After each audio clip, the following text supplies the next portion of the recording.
So we're sitting down for a lovely dinner now. Ebert, a few words? Few words, you know, a very famous Wiener Schnitzel. Mm-hmm.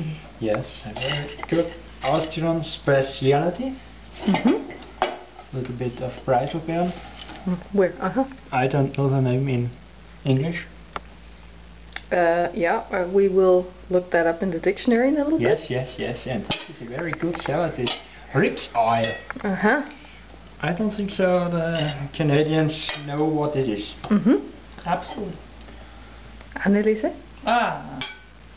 Isen. A few words? Isen. Eat? Just eat. Okay. Eat. Mm-hmm. Pumpkin seed oil. Pumpkin seed oil, yeah, that's always important here. The schnitzel. Yeah. Wonderful. Time to eat. A little stirring beer. Stirring beer, yeah. Very good. En die wint er altijd de eerste. Mm-hmm. Mahlzeit. Ja, dank je.